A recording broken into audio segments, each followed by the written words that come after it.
The thing that still haunts me is how calm she sounded when she said it. Not angry. Not shocked. Just careful. Like she was walking across thin ice and needed me to stay perfectly still. I can't share details, the therapist said, closing the door behind us. But I need you to hear this.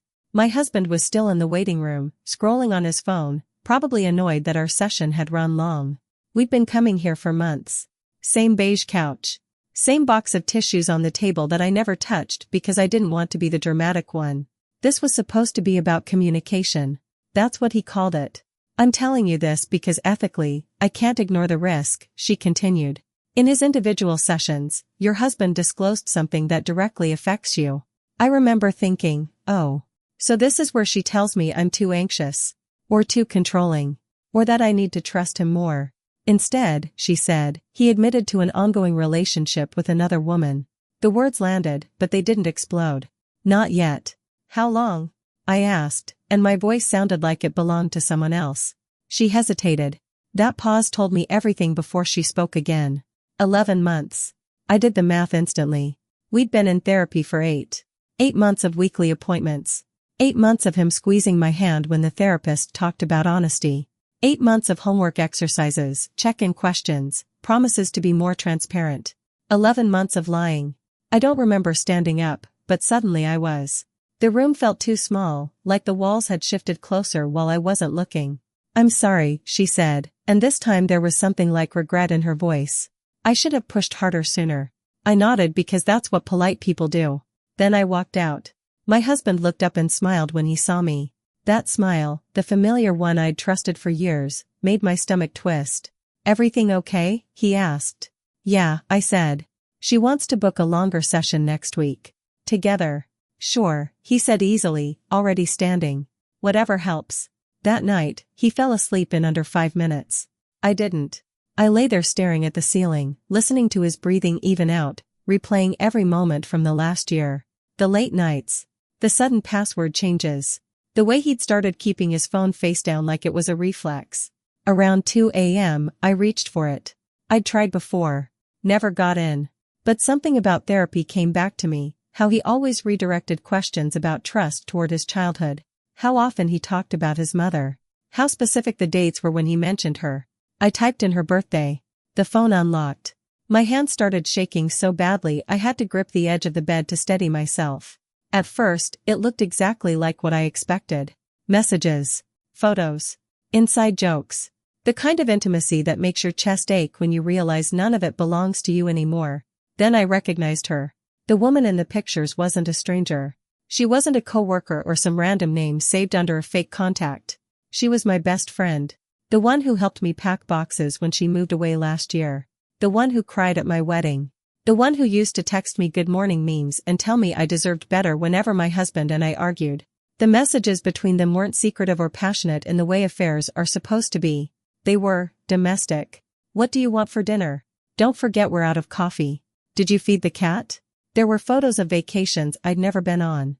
An apartment I'd never seen. A life that ran parallel to mine so cleanly it made me feel like I was the extra. I kept scrolling. And then I found the emails. They weren't romantic. They weren't flirty. They were organized. Spreadsheets. Attachments. Long threads with subject lines that made my skin go cold. One of them was titled simply, Next Steps. My heart started pounding so hard I was afraid it would wake him. I slid out of bed and locked myself in the bathroom, sitting on the floor with my back against the tub like I was trying to hide from what I was about to read. The email was dated almost a year and a half earlier. Before I'd quit my job. Before I'd sold my car. Before I'd stopped seeing my friends. I scrolled slowly, my eyes burning, my mouth dry. And that's when I realized this wasn't just about cheating. It never had been. At the very bottom of the email, after paragraphs of planning and bullet points and timelines, there was one sentence that explained everything I'd been feeling but couldn't name. Once she's fully dependent, we move to phase 2. I dropped the phone. Not because I was shocked, but because somewhere deep down, a part of me had always known something was wrong, and now I understood just how carefully it had all been built. I didn't sleep at all. Not because I was crying, because I wasn't. That was the strange part. My body felt hollowed out, like something essential had been scooped clean, leaving behind this cold, alert calm. By morning, I'd memorized the sound of his breathing. At 6:12 a.m., his alarm went off. He groaned, rolled over, kissed my shoulder without opening his eyes. "Love you," he mumbled. "Love you," I said automatically. The lie slid out of my mouth so easily it scared me. He showered, dressed, complained about traffic, drank the coffee I'd set up the night before like always.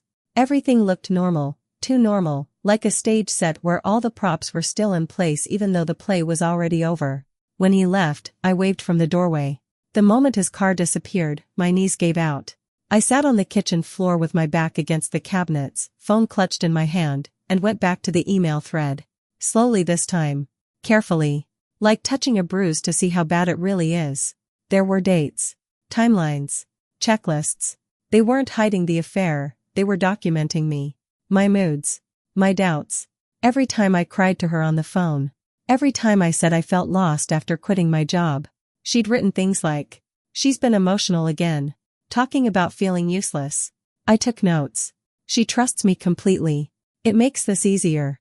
I scrolled until my vision blurred. Then I saw something that didn't quite fit. An email from her. Timestamped just 3 days ago. She's starting to push back.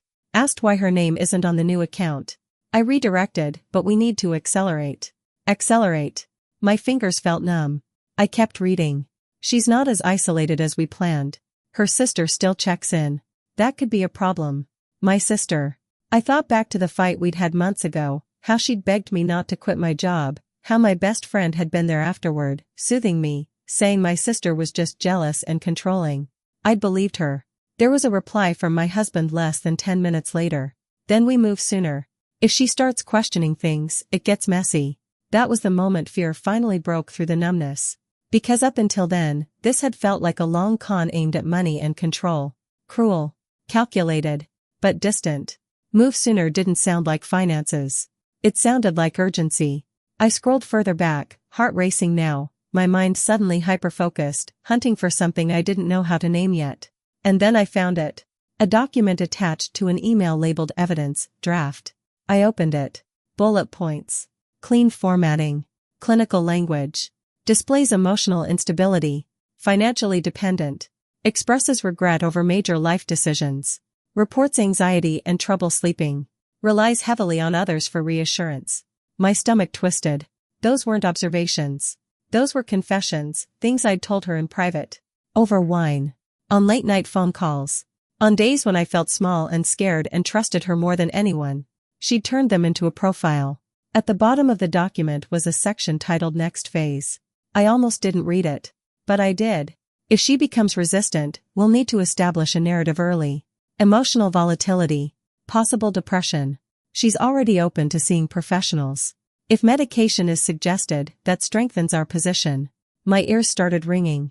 I remembered her gently suggesting I talk to someone about anxiety. How she'd framed it as concern. Support. Love. How proud I'd felt for taking care of myself. The twist wasn't that they wanted to leave me. The twist was that they wanted to discredit me. Not just divorce. Erase. I went to the bathroom and threw up. Afterward, I sat there staring at my reflection, trying to see what they saw. The woman they were slowly turning into a case file. I looked, normal. Tired. A little pale. But sane. That's when it hit me. If this was the story they were building, then timing mattered. And if timing mattered, I couldn't let them know I knew. I wiped my face, stood up, and made a decision that felt instinctive, almost primal. I would act normal. Better than normal. I spent the rest of the day playing my role perfectly. I answered his texts with heart emojis. I laughed when he called. I even thanked him for supporting me lately, just to see his reaction. He liked that message. That night, while he was at the gym, I did something I'd never done before. I called my sister. Not to vent. Not to cry. "I need you to listen," I said the second she answered. "And I need you not to react yet." She went quiet immediately. I told her everything. Slowly. Carefully. What I'd found. What it meant. What I was afraid of. When I finished, there was a long pause. Then she said something that changed the direction of everything. "You need to assume," she said, voice steady but sharp, "that they've already prepared for you to find out." My chest tightened. "What do you mean?" "I mean people who plan like this don't get sloppy at the end. If you found it, it's either because they underestimated you, or because they think it won't matter." That thought sent a chill straight through me. Which one is worse? I asked. The second, she said. Because that means they think they're already ahead. I stared at the wall, suddenly seeing the past year differently. The subtle pushes. The reassurance. The way every choice I made somehow narrowed my world instead of expanding it. They're not just planning an exit, my sister continued. They're planning a version of you who can't fight back. I whispered, what do I do? There was another pause. Then she said, first, you stop thinking of yourself as confused. You're not. You're early. Early. That word grounded me. Before we hung up, she added one last thing, quiet, urgent. Do not confront him. Not yet. And do not trust your friend with anything ever again. I ended the call and sat in the dark living room, listening to the house hum. For the first time since the therapist pulled me aside, something else cut through the fear. Clarity. They thought they were writing the ending. They had no idea I'd just started reading the script. By the third day, acting normal started to feel like a performance I was getting disturbingly good at. I laughed at the right moments. I asked about his meetings. I complained lightly about being tired, but not too tired. I made dinner. I kissed him back. I let him believe whatever version of me he needed to see. Inside, I was cataloging everything. Every word he chose. Every look that lingered half a second too long. Every time his phone buzzed and he angled the screen away from me like it was muscle memory. I stopped thinking of him as my husband. I started thinking of him as a witness who didn't know he was being observed. Late that afternoon, while he was in the shower, his phone lit up on the nightstand. Her name. No heart emoji this time. Just her name, like she didn't need to pretend anymore. I didn't open it. I didn't need to. I already knew what it would say. Instead, I took my own phone and opened my notes app. I started writing. Not emotions. Facts. Dates when he'd encouraged me to quit my job. The exact wording he'd used when convincing me to sell my car. Every time he'd framed something as for us that resulted in less access, less independence, less me. I wrote until my hands hurt. That night, I did something small but important. I emailed myself screenshots. All of them. From a new account he didn't know existed. I sent them in batches, making sure nothing was missed, emails, documents, attachments, timestamps. I labeled them carefully, like evidence, not memories. Because that's what they were. The next morning, he suggested something that made my stomach drop. Hey, he said casually over coffee, what would you think about taking a little break? Like, a few days apart. Just to clear our heads. I forced myself to keep stirring my cup. A break? I asked lightly. Yeah, he said. Nothing dramatic. Just space. My friend has a place I could crash at, or you could go stay with your sister. Might help reset things. Reset. Move sooner. My sister's voice echoed in my head, assume they're already prepared. I smiled. Maybe, I said. Let's talk about it in therapy first. He studied my face for a second too long. Then he nodded. Yeah. That's smart. But something had shifted. That afternoon, my sister came over under the excuse of dropping off something she'd borrowed months ago. We sat at the kitchen table while he was at work, sunlight cutting across the wood like a spotlight. I showed her everything. She didn't cry. She didn't gasp. She got very, very quiet. This is worse than I thought, she said finally. They're building a narrative. And they're close to using it. Using it how? I asked. She looked at me. If you leave first, they frame you as unstable and impulsive. If he leaves, they frame it as him escaping a volatile situation. Either way, you lose credibility. I swallowed. So what do I do? You control the timing, she said. And you stop being alone in this. That's when she suggested something I hadn't considered. You need professionals, she said. Not a therapist. Legal and financial. The word legal made my chest tighten. I'm not ready to file for divorce, I said quickly. I didn't say divorce, she replied. I said protect yourself. That night, I barely slept. I kept replaying the idea that they might push this forward without warning. That one wrong move, one emotional reaction, one confrontation, could be twisted into proof of everything they'd written about me. The next day, I called in a favor. My brother. He'd always been friendly with my husband. Golfed together. Watched games. Trusted him. Which meant my call caught him off guard. I need help, I said. And I need discretion. That got his attention immediately. We met at his place that evening. Neutral ground. I brought my laptop. My hard drive. My notes. He sat through everything in silence, jaw tightening more with each document. When I finished, he leaned back and ran a hand over his face. This isn't just cheating, he said slowly. This is planning. Yes, I said. And I think they're about to act. He nodded once. Then we don't wait. He made 2 calls that night. One to a lawyer friend who specialized in financial abuse cases. Another to someone I didn't expect. I know a private investigator, he said. Former law enforcement. If they're hiding assets or coordinating stories, we'll find it. The word investigator made it feel suddenly real in a way nothing else had. Not just emotional betrayal. Exposure. Before I left, my brother stopped me at the door. One more thing, he said. You cannot tip them off. Not even a little. If they sense you're not the version they planned for, they'll escalate. Escalate how? I asked quietly. He didn't answer right away. By forcing the story, he said finally. By painting you into a corner where defending yourself looks like proving their point. I drove home with my hands clenched tight around the steering wheel. When I walked into the house, my husband was already there. He looked tense. Hey, he said. We need to talk. My pulse spiked, but my face didn't change. Okay, I said. He hesitated, then sighed like this was hard for him. I ran into your friend today, he said. She's been worried about you. I knew immediately which friend he meant. She mentioned you've been struggling more than you let on, he continued gently. I think she's right. And I think we should take it seriously. I nodded slowly. What are you saying? I think you might need more support than I can give right now, he said. Maybe a specialist. Someone who can really help. There it was. The narrative, stepping out of the shadows. I met his eyes and saw something I hadn't allowed myself to see before. Not concern. Anticipation. I smiled softly. Maybe you're right, I said. His shoulders relaxed, just slightly. That night, while he slept, I lay awake knowing one thing for certain. They weren't ahead anymore. They were exposed. They just didn't know it yet.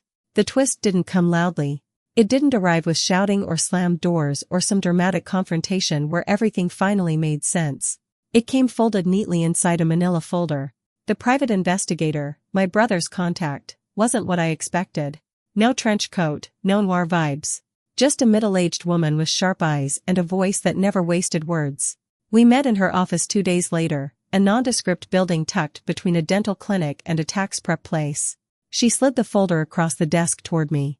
Before you open it, she said, I need to ask you something. I looked up. Okay. Have you ever signed anything for your husband related to medical decisions? Power of attorney. Emergency authorization. Anything like that? My stomach tightened. I don't think so, I said. Why? She nodded once, like she'd expected that answer. Go ahead. My fingers felt clumsy as I opened the folder. At first, it was just copies of things I already knew about, the apartment lease in another part of town, utility bills, shared expenses. Proof of the double life. Painful, but familiar. Then I saw my name, typed neatly at the top of a document titled Durable Medical Power of Attorney. I frowned. I've never seen this. The investigator leaned forward. Look at the signature. I did. It was mine. At least, it looked like mine. Same loops. Same slant. Same little hook at the end of my last name that I'd developed years ago and never broken. My chest started to feel tight. I didn't sign this, I said, too quickly. I know, she replied. That's the problem. My brother swore under his breath. The investigator flipped to the next page. This document grants your husband full authority to make medical decisions on your behalf in the event you're deemed incapable. It was notarized 8 months ago. 8 months. Right when therapy started. Right when I was being described, on paper, as unstable. I've never been to that notary, I whispered. Doesn't matter, she said. The stamp is real. The signature is close enough that challenging it would take time. Time. Everything came back to timing. She continued, voice steady. There's more. She pulled out another document. A consent form. For release of medical information. Signed by me. Except, not by me. This one authorizes him to speak directly with healthcare providers, she explained. To be informed. To advocate. To intervene. My hand started shaking. He was positioning himself, my brother said slowly. In case she needed help. In case, the investigator corrected, he decided she did. The room felt suddenly very small. All those gentle suggestions. The concern. The way he'd framed therapy as support. This wasn't just about money anymore. This was about control over my reality. The investigator closed the folder. There's a pattern, she said. Isolation. documentation, legal positioning, medical authority. She met my eyes. That's not a divorce strategy. That's a contingency plan. For what? I asked, even though part of me already knew. For you not cooperating. The words settled into me like ice. If I fought back. If I refused to leave quietly. If I started asking the wrong questions. He wouldn't argue. He'd intervene. I thought about how often he'd told me I seemed overwhelmed. How he'd said things like, I just want you to be okay, while quietly collecting the tools to decide what okay meant. I need you to understand something, the investigator continued. If this escalates the way I think it might, the first move won't be financial. My throat felt dry. What will it be? Credibility, she said. If he can establish that you're unreliable, everything you say afterward becomes suspect. I remembered the bullet points. Emotional volatility, anxiety, trouble sleeping, normal human reactions, reframed as pathology. That night, I went home and watched him carefully. Not with fear. With clarity. Every comment felt different now. Every concerned look. Every gentle suggestion that I rest more, stress less, let him handle things. At dinner, he reached across the table and squeezed my hand. I've been thinking, he said. Maybe we should move your next appointment up. You've seemed tense. I smiled. Maybe. Later, in bed, he wrapped an arm around me like he always did. You don't have to carry everything alone, he murmured. I'm here. I lay still, staring into the dark. You're here, I thought. Just not for me. The next morning, I made a decision that would change the entire trajectory of what they'd planned. I went to see my doctor. Not the therapist. Not someone he'd suggested. My doctor. The one I'd had for years. The one who knew my baseline, my history, my normal. I told her everything. Not emotionally. Factually. I showed her documents. Timelines. Emails. She read in silence, her expression shifting from concern to something harder. This is serious, she said finally. And I need to document your account immediately. She typed notes carefully, deliberately. Then she looked up at me. I'm adding something to your chart, she said. That you are oriented, stable, and expressing reasonable concern about coercive control. I exhaled for the first time in days. That matters, she added.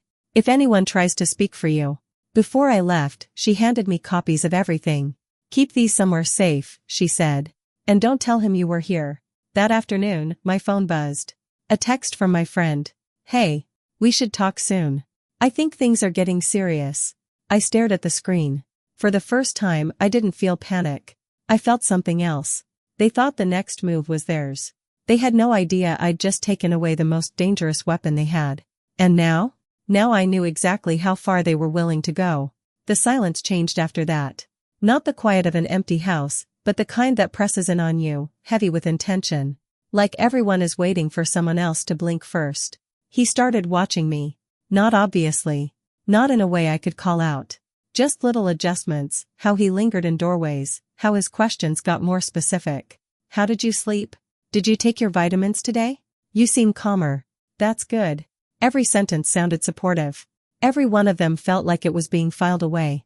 I stopped reacting altogether. That was the hardest part, learning to flatten myself emotionally without disappearing. Too distant would raise alarms. Too warm would invite manipulation. So I became pleasant. Neutral smiles. Mild opinions. Gratitude without enthusiasm. I was playing a version of myself designed to be unremarkable. 2 days later, the investigator called. We found something else, she said. And this is the pivot point. My stomach dropped. Tell me. Your friend, the one you trusted, she didn't just help him document you. She's been proactively creating triggers. Triggers? I repeated. Situations designed to provoke emotional responses. Arguments. Self-doubt. Isolation moments. And then recording or summarizing the outcome. I closed my eyes. The birthday dinner I canceled. The fight with my sister. The coffee dates where I cried and she held my hand. None of it had been spontaneous. She's been guiding you toward vulnerability, the investigator continued. Then labeling the result as instability. Why? I asked, even though I knew. Because instability makes everything else easier, she said. Financial control. Legal leverage. Medical authority. I felt something harden in my chest. And here's the turn, she added. She's panicking. That got my attention. She doesn't know how much you know, the investigator said, but she knows the timeline is shifting.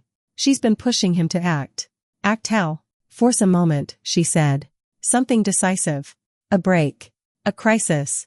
An intervention. My phone buzzed as if on cue. A message from him. Can we talk tonight? Really talk. I didn't answer right away. Instead, I drove to my brother's place. We sat at his kitchen table again, the same one where everything had started to feel real. This time, there were more people.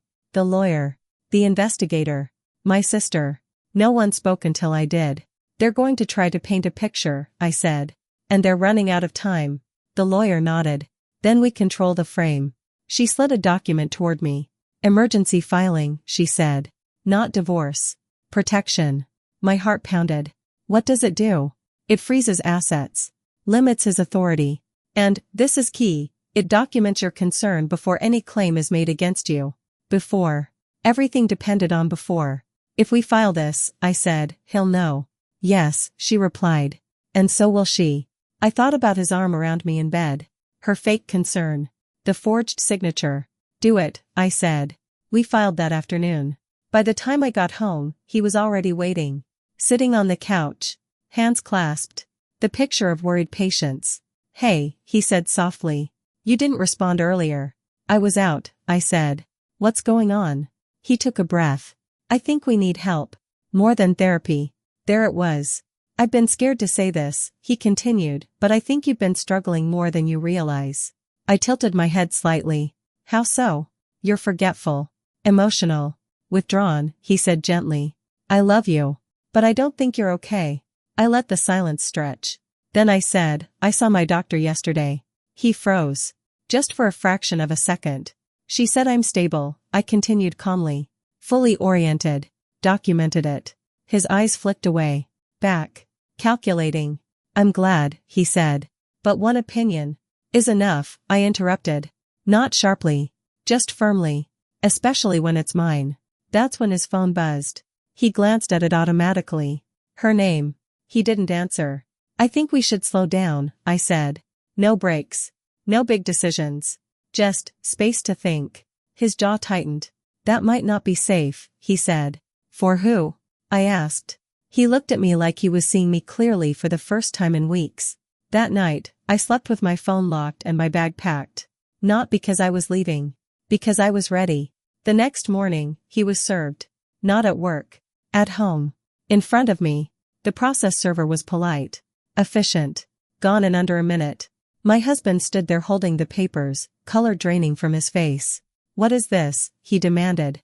A protective filing, I said quietly. And an asset freeze. His voice rose. This is insane. No, I said.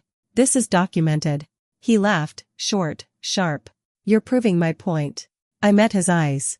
You don't get to define me anymore. His phone buzzed again. This time, he answered. I watched his face change as she spoke. Fear. Anger. Something close to desperation. He hung up and looked at me like I'd betrayed him. She knows, he said. I nodded. Good. That afternoon, she showed up at the house. I didn't open the door. I watched through the window as she paced, cried, knocked again. My sister stood beside me. She thought she was controlling the story, my sister said. She never expected you to take the pen. As the sun went down, my phone buzzed one last time. A message from her. Please. You don't understand. He made me do it. I deleted it without replying. Because now I understood everything. And the next move? Wouldn't be emotional. It would be final. The final twist wasn't what they did. It was what I didn't do. I didn't confront her. I didn't scream. I didn't post anything. I didn't try to expose them publicly or win emotionally. I disappeared, strategically. The morning after she showed up at the house, my husband woke up to an empty bed. Not a dramatic one. I hadn't taken furniture or photos or anything sentimental. Just my clothes, my laptop, my documents, and the quiet certainty that I was no longer accessible to him. He called. I didn't answer. He texted. I didn't respond. By noon, his lawyer called mine. By evening, everything shifted. Because here's the part they never planned for. They assumed I'd react like the woman they'd been describing. Emotional. Confused. Defensive. Instead, I let professionals speak for me. The emergency filing triggered something they didn't anticipate, a mandatory review. Financial. Medical. Legal. Every forged document suddenly mattered. The investigator submitted her findings. My doctor submitted her notes. The lawyer filed an amendment. And buried inside that amendment was the real bomb. A digital audit. Turns out, when you plan someone's downfall for over a year, you leave trails you forget exist. Shared cloud storage. Metadata on documents. Login timestamps. The emails my friend had written? Drafted on his laptop. The evidence files? Created from his user profile. The forged medical forms? Edited on the same device that handled our finances. They weren't co-conspirators the way they thought. Legally? He was the architect. She was the accessory. That's when she flipped. Not quietly. Not gracefully. She showed up at my lawyer's office with a USB drive and mascara streaked down her face, talking over herself, offering everything in exchange for immunity. Messages I'd never seen. Voice memos. A timeline that started before my engagement. The twist wasn't that she betrayed him. It was that she'd never believed she was replaceable. She thought the plan ended with me gone. She didn't realize she was phase 3. Once the money was secured. Once I was discredited. Once the narrative was locked. There were messages from him talking about her the same way he talked about me. She's useful, but unstable. She thinks this is love. We'll deal with her later. When my lawyer showed me those messages, I didn't feel satisfaction. I felt relief. Because it meant I wasn't imagining things. I wasn't crazy. I wasn't weak. I'd been targeted. The final hearing wasn't dramatic.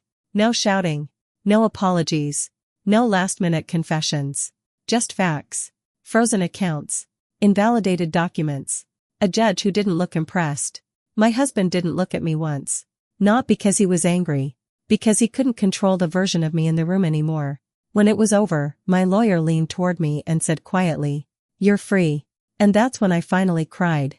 Not in the courtroom. Not in the car. But later, alone, sitting on the floor of my sister's spare bedroom, realizing something simple and terrifying and beautiful all at once. They had spent so long trying to erase me, that they never noticed I was learning how to exist without them. I didn't win in the way stories like this usually end. I didn't destroy him. I didn't rebuild immediately. I did something quieter. I reclaimed authorship. No more narratives written about me. No more concern that disguised control. No more love that required my silence. The last message I ever received from him came weeks later, through lawyers. He wanted to talk. To explain. To fix things. I didn't respond. Because the real twist, the one no one expects, is this. Closure doesn't come from answers. It comes from choosing not to ask the question ever again.